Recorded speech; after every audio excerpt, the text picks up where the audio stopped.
This is Peter. It's winter in Krakow in Poland, and tonight I'm going to talk to you about character costumes in your films, how you can make better choices when it comes to designing. This is like production design, it's like character design, and it's also about the colors that you use inside your film.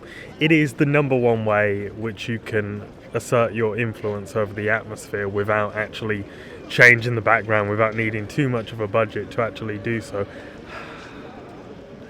You can do that. But tonight I'm going to be talking about how we choose different costumes and what that means for your film, what it can mean to pick red. If you can see, I'm wearing quite a lot of red, but it's not really in shot what's in the frame or what's out of it. If you have, generally, if you pick a black costume for an actor, you think you're going to see it in the frame. So, I don't know why, generally you're going to see the costume. But it is a good point that if it's out the frame, what's the point in making such a big effort if maybe you're only going to see a character once? For a character who's in your whole entire film, like for example, Martin Scorsese will talk about De Niro picking his hats and picking his zip jackets in Mean Streets, and how that was a particular outfit which they found together, because they do that, they walk out and they find different costumes together. Or how the different colours, as I say, how they can affect the audience. If you see them, a character wearing all red, what does that mean? Is say like the TV series Money Heist, for example, or A Clockwork Orange, you've got those synchronized outfits, and you've got a kind of message and a metaphor which is coming across throughout that film just by the costumes alone. So I think there's a point to be made about the level of randomness that you can have in a scene. It doesn't have to be all kind of stylized and, synchronized like in A Clockwork Orange. What it can be is you just turn up on the street with a camera and, in reality, everyone's wearing a different outfit. You're going to see people in teal colors next to people in tangerine colors, and just mixed with a guy in a suit, a guy in a fluorescent jacket. So the colours are all going to be messed up in real life. But in a film, it's like you're making a painting, so you need to be a lot more exact. And you're dealing with factors which, unlike painters, unlike, you're designing a comic book, or, you're writing a novel, or where you have all of this control. If you're doing a theatre production, you're going to have a lot more control than setting up a camera on the street and expecting everyone in the background on a low budget level to be wearing the exact kind of clothes that you want. Luckily, a lot of people wear greys, a lot of people wear blacks, a lot of people wear darker colours. But if you get, the one person who likes to show off with their colours in the background, that can even ruin that entire shot. It can ruin my shot, and we wouldn't want that to happen, would we? So this is how important it is. If you're someone who doesn't believe, who thinks that the randomness is, something to add to the film, sorry, but it can take away, it can, of course, add, if you're lucky, but when are we ever lucky with filmmaking, right? So you have to plan these things and get them to work. So I've picked out tonight this lovely outfit with the tan shirt underneath, which I thought would work out in Poland. Turns out it really kind of doesn't, so I kind of have to cover it up, because, obviously it works, as an outfit, but fashion-wise. But what we're talking about is, does it work visually? Is it something cool and interesting? I try and wear a different shirt and a different hoodie for each video, so a different jacket, different everything, if I can. So here we have this kind of black shirt which is lit by this light. Now, would this have worked if there was no light? Probably not. Would this have worked with a black leather jacket? Maybe not, because maybe the sheen off of it gives off a different feeling. When that light hits it, does it give a different feeling? So these are things you've got to think about when you're making a film like After Hours, and if you are, you've really got to think about how your characters look, what they would be wearing, what they could be wearing if they were changing scene. For example, sometimes you want your characters to just conveniently slip into a different outfit in the next scene. How are you going to make that happen? Is that a case of you get him to wear a hoodie that he can just, hey, 1 minute I'm there, next minute I'm just in the shirt? Or is it a case of, hide that, make sure that's hidden. Is it a case of, like in After Hours, you have that suit jacket, I believe he has on at the beginning, and then he goes to the black shirt because he has to change it because he needs to give that girl a back massage. But and I believe throughout the film changes do happen. I know his hair gets soaking wet and that affects his overall appearance, and it is really the appearance of your main character that you're thinking about. I think the lazier you are with this, with picking out the costumes and going with your actors to maybe shop with them, and really getting their head in that headspace where they believe that they're the character going shopping for those clothes, and that is kind of like a sense memory then for them. If you go shopping with your actors, you can really start to ask personal questions to them about what those characters will be wearing. Yeah, you can't always do it, and a lot of the time the actor will present to you clothes that they think might work, or you will kind of impart what you think might be the best idea. Maybe it doesn't work on them. You've really got to look at them. What I do is I ask the actors first to, if they don't have time, to at least send photos to them in every different costume they could be wearing. Then you're going to get multiple actors and have them, stood in the frame with each other, whereby they are affecting each other with the colours that maybe go against each other in the scene. So, if you have to go for a whole film and you have this one moment where it works, don't plan for that maybe, but at least it is something that you can think about in that scene. Sometimes if it works, if everything lines up, the stars line up and it works. One thing you might get is multiple actors in the same scene and how those colours and light plays off each other. So if I had 2 or 3 people here, what does that say about dominance? What does that say about how one character might feel about the other? Perhaps, it doesn't always say anything, but it can say something sometimes. And, a brighter colour will obviously say that it will speak volumes about their character. Put them in the same frame against someone who always wears dark or always wears a suit. Yeah, of course that's going to say something. It does work on all these kind of levels, and sometimes, as I say, it doesn't work, but here it will. The best ones for me don't just say something about character, they say something about where the character is now. So throughout the film you can have changing costumes. First few scenes maybe he's in one type of colour, then next few scenes he's in another. That's a simple way of doing it, from maybe like blue trackies to a red hat, for example.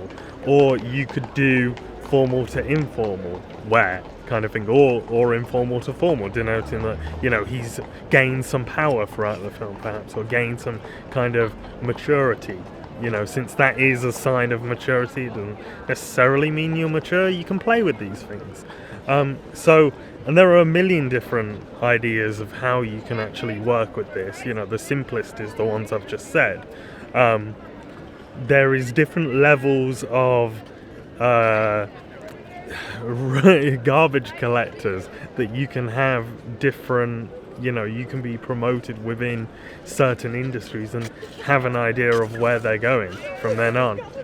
One thing that I really don't like to see personally is when you have a period film, like say a World War II film, or say kind of like you're doing Barry Lyndon, for example, and unlike Barry Lyndon, where the costumes have been designed by an expert, paid very well, there is a big budget for a film like that. But on a lower budget especially, and why are you doing period films on a lower budget? I don't know. But you are asking for trouble, I think.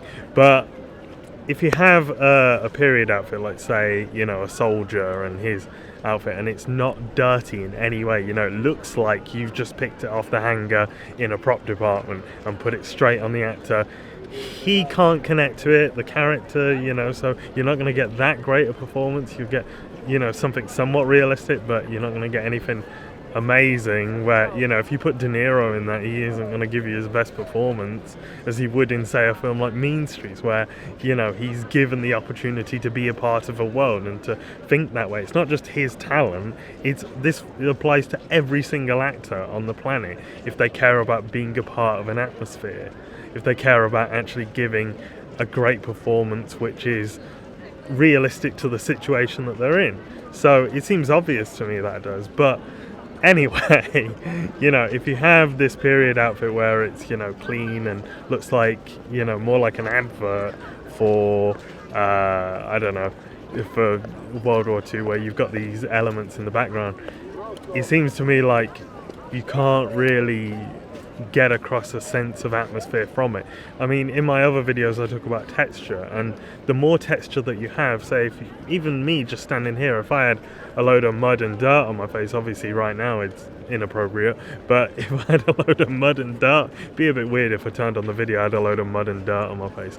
But if you had a film going on and I was here with mud and dirt on my face, it would add a different level to it, and it would add some kind of history, some interest.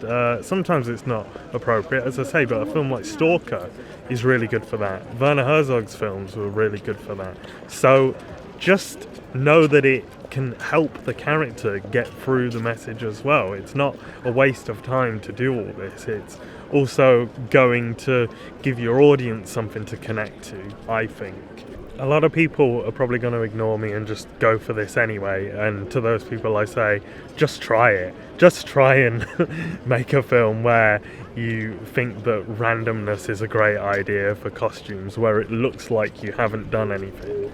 And yeah, sure, you know, Colour of Money, great example of a film. Naked, great example of a film where you can have these costumes which don't actually denote anything. Actually, that's a line. Naked has that kind of all black everything feel to it, like, you know, some good films do. Who's That Knocking has that. Following has that. So you have these things going on in your films, even when they're down to earth. That, you know, this isn't a Ken Loach film, for example, where everything's pretty realistic and, you know, looks like a documentary more than anything. Depends what kind of feel you're going for, of course, but, you know, I think that you want to be stylistic, you want to be artistic, you want to say something deeper through the colours, say something deeper through the atmosphere. Once you put an actor in those clothes, they are then part of the world, they're part of the atmosphere. Are they going to be Deus Ex? Are they going to be Hitman? Are they going to be Fallout? Are they these are computer games. But if we're talking about film, shows you where I come from. If we're talking about films, you know, Eyes Wide Shut, are they going to be a certain light to their costumes? And they are, you know. You know, sometimes a kind of diffusion will help that, but more often than not, put them in clothing, it can help certain colours pop. So I'll give you a quick example. I once made a film with 3 characters. That's all I needed, is 3 characters to make the idea that they're all part of the same, they're all employees in the same company, in the same office company. So do I need to show a skyscraper with a bunch of workers working away and then they go out clubbing? I've already done it. I've done it in the club. So you're able to get these kind of subtle messages across without actually, you know, spending out the budget or getting these unnecessary shots, which, yeah, sure, it would have been cool to have a shot like that. I never crossed my mind once to do that. What crossed my mind is that I wanted to be stylistic. Not so create my own style, but I thought with the costumes I could at least, you know, I didn't really think about it, to be honest. It just kind of came to me that they would all be engraved, and the lead character would be kind of the outfit which I focused on the most, of course, and then the other characters were kind of like the workers. And if you have a company full of workers and then you've realised what the kind of general theme for the outfits are, this is costume design. And it doesn't take like a master who's been working at this for years to understand this. This is something which, you know, you could do if you were producing Better Call Saul, if you were producing Taxi Driver, you could figure this out pretty quickly, I think.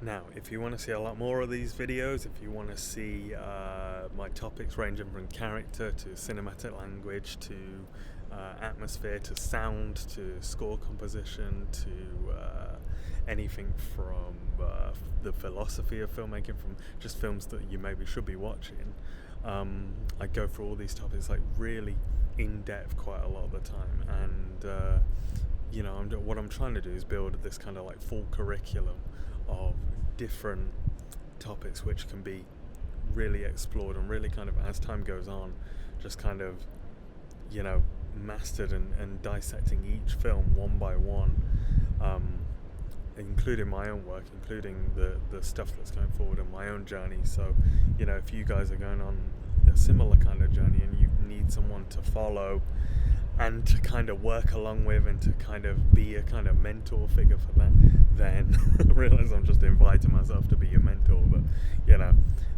this is what I'm planning to do.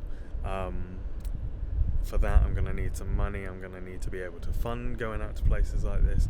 I'm going to need to be able to fund making my films, and this is what I want to do for a full-time job. This is, honestly, I love doing this. So, if you want to give some money and actually get access to these videos, I went to Boston, I went to New York, I went to Philadelphia, I've been to Vienna, I've been to Prague, I went to all these fancy places. But the reason why I went to these fancy places is because for a start, I wanted to go on a holiday, but I also had to teach there. I had to show you guys absolutely that I am dead serious about this, not just as like a this is how you set up a camera, this is how you want to be using the triangle of exposure and all this, and whilst all of these technical things are important and almost cinematic language to like a mid shot, medium shot, long shot is important, 3-act structure is important, right? But the fact is that a film can be open-ended, so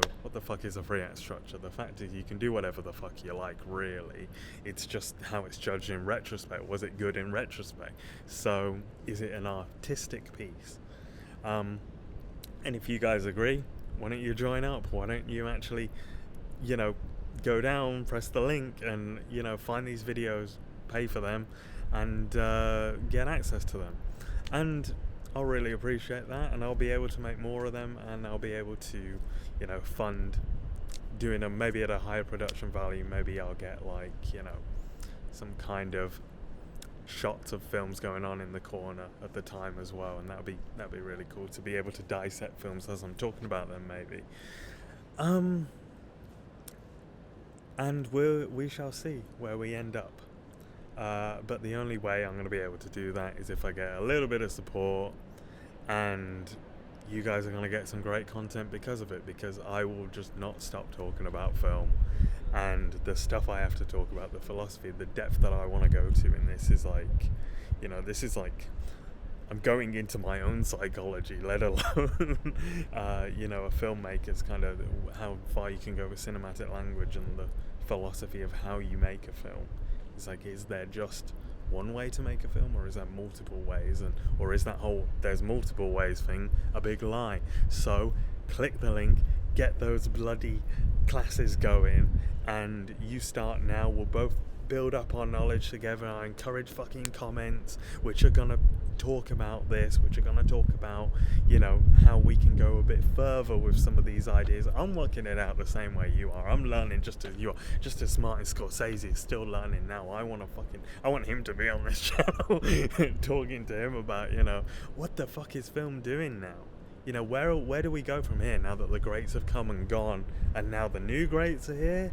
And now we've got digital, and it's all a bit different, but it's still going to the roots of cinematic language and philosophy. It's like, what can we do with this? Where can we go? I know.